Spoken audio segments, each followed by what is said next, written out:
I want to discuss today a topic. How is it possible to forgive somebody? How do you forgive?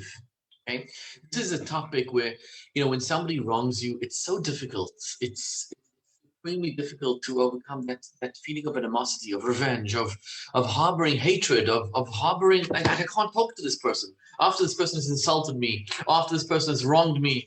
How can I even communicate with them?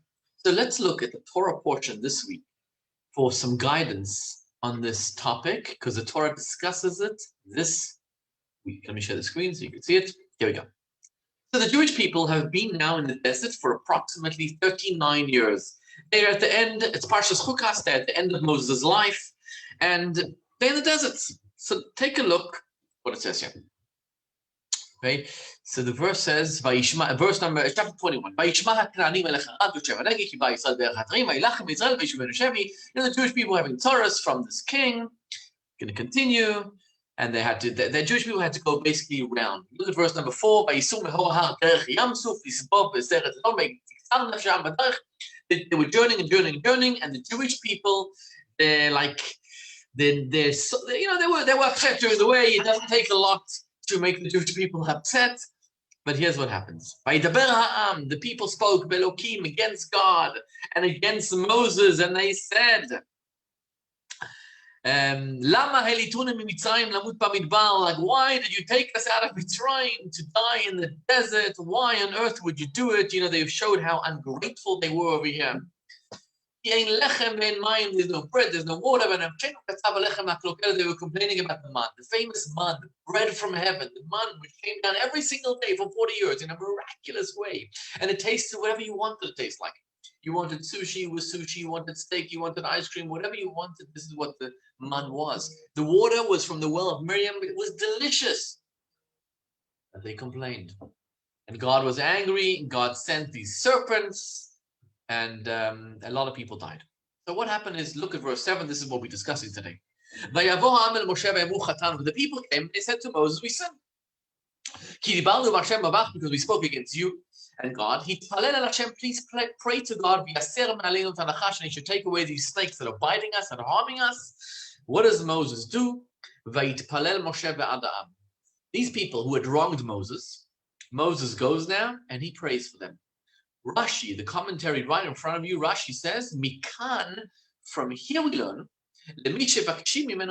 from somebody who asks you to forgive them for what they wronged you with,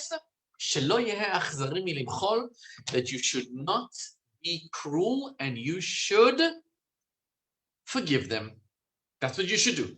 That's what we learn from here. The problem with this is, we find previously in Torah in the beginning of Bereshit where we're talking about Abraham. Abraham went and Sarah, his wife, was captured by a king, Avimelech, Melech Gerar.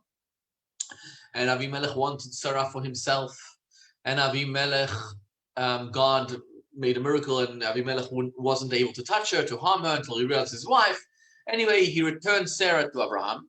And it says he asked Abraham for forgiveness and Abraham prayed for him. So what's the difference? Why does Rashi say we learn out from here, from the story of Moses, that if somebody asks you for forgiveness, from here we learn out you should not be cruel, we should learn from Moses. What do you mean? Why can't you learn from Abraham Avinu, who prayed? It says, Vayitpalel Moshe, Vayitpalel Abraham, that Abraham prayed for Avimelech and he healed him. And especially since, Abraham was really, really wronged. I mean, they captured his wife. They stole his wife. They wanted to violate her. As opposed to Moses, it was also terrible, but he had people complaining. But it's much worse by Abraham. And nonetheless, Abraham forgave Avimelech and he prayed for him. And God healed Avimelech. So a tremendous lesson here in relationships and in healing and in forgiveness and getting rid of this. But before I share that, I want to just tell you a story. There was two students of the Alter Rebbe, two students, and they were business partners in Russia. And one time, they did something wrong, and the Russian government basically discovered that there was something wrong in their business. And one of the partners said to the authorities, it's all my friend's fault, my partner. He blamed everything on his partner. And because of that, his partner went to jail for 2 years. It's a pretty bad thing to do to somebody, right? When it's not entirely his fault. When that partner finished his prison sentence, he returned home. He found that that partner who had betrayed him, who had sent him to prison for 2 years, was now in prison himself. As soon as he found that out, he went over to his ex-partner's wife and told her, I will now take care of all your expenses until your husband comes out of jail. I will take care of everything you need, food, whatever you need, whatever, it's all on me. And he did that. And for months until the partner was released. And the Hasidim say when the Alter Rebbe, the Baal HaTanya, found this out, he actually was so happy that he actually added a few lines in chapter 12 of Tanya. Chapter 12 describes how you should always forgive somebody else, that you love a fellow Jew. So he added a few lines because he was so inspired and touched by the story. But in forgiveness, there are 3 levels. Level number 1, somebody insults you, somebody hurts you, somebody pains you. You know what? I forgive them, meaning you don't allow them to live in your head anymore. They don't pay rent in your head, and you just forget about the whole thing. That's level number 1. It's not really forgiveness, because at the end of the day, you're not really forgiving them. You're just forgetting about it. You're just not harboring revenge, which is also great, right? Some people live and they say, I'm going to revenge, and I'm going to add energy. So it's great that you're not living with that, but you're not really forgiving the other person. You're just forgetting about it. Level number 2 is by Abraham Avinu. Abraham Avinu was a much deeper level where he actually went, and not only did he forget about Avimelech capturing his wife Sarah, but he also asked God to heal Avimelech. He also prayed for his enemy, for the person who had wronged him. So that's a deeper level. You're not forgetting about it. You're actually praying and hoping that the person who wronged you should be healed and everything should be good with him. That's level number 2. But level number 3 is Moses, which is a deeper level, which is why Rashi says from here we learn that you should not be cruel and you should forgive. What's level number 3? Not only did Moses forget about it, not only did Moses pray for the people, but it says, Vayitpalel Moshe be'ad ha'am. Look at verse number 7. Moses prayed on behalf of the people. Moses became friends, so to speak, with the people again. Not only did he pray for their well-being, but the relationship that he had before they insulted him, he was able to maintain in a deeper way after they insulted him. It means like this: when somebody comes and insults you or wrongs you or does something terrible to you, and this happens to us on a daily basis. Sometimes I speak to people and they're in a fight for 30 years. They don't remember why they're in a fight. They just remember that on principle, they're not in talking terms.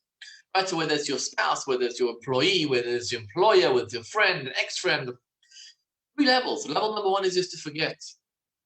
But that's not really forgiving them. Level number 2 is like Abraham Avinu, where you pray for them. Pray that they have good in their lives, that nothing evil befalls them. Level number 3, which Rashi says, from here we learn the concept of forgiveness, is Moses. That not only did he forget about it, not only did he pray for them, but he was able to reconnect with them and become friends with them, so to speak, and reignite the relationship that they had with each other. It says about Rabbi Abba, the Talmud tells us a story. Rabbi Abba once saw a Jew lying in the entrance of the city of Lod. And while he was lying down there, there was a snake which approached him, and the snake was like about to kill him. Just then, at the last moment, there was like Rabbi Abba sees that a wooden beam falls down and kills the snake, thereby miraculously saving this guy's life. So when the guy woke up and Rabbi Abba told him the story, Rabbi Abba said, tell me, is there anything special you do in your life? I mean, your life was, God just saved your life from a venomous snake. And the person said that the one thing he does is every single night before he goes to bed, and we say this all in our Kriyat Shema, but this guy really, really prays from the depths of his heart. It says, Ribono Shel Olam, I forgive every single person who has wronged me. Anybody who has wronged me today or insulted me or done whatever it is, I forgive them with all my heart and all my soul. is it possible? And there's a tremendous merit. It's a tremendous thing to be able to remove that negative energy and become friends and hug your enemy, the person who has wronged you. How is it possible to do this? You see, when somebody insults you, we tend to say, oh, that's the true person, the one who insults me. And when they ask for forgiveness, we say, oh, that's not the true them, they're just saying it. But the Torah teaches us the exact opposite. When somebody insults you, it's almost like they've been hacked. That's their evil inclination. That is the Yetzer Hara. When somebody asks for your forgiveness, that is the true them. Because inside every single one of us, we are good people. It's just that sometimes we have this bad inside of us. The evil inclination gets the better of us, and we say evil things, we say hurtful things, but that is not the true me. This is one of the most difficult concepts in human relationships. It's so difficult to forgive. But we do say every single day in our prayers, Master of the universe, Almighty God, I forgive any person who has wronged me. May we all have the courage to be able to forgive and forget. And if there's anybody listening to this video who I have wronged in my life, know that I beg your forgiveness, and please know that I forgive you for anything that you have done wrong to me. May we all witness the coming of Mashiach right now in the merit of us forgiving everybody who has wronged us.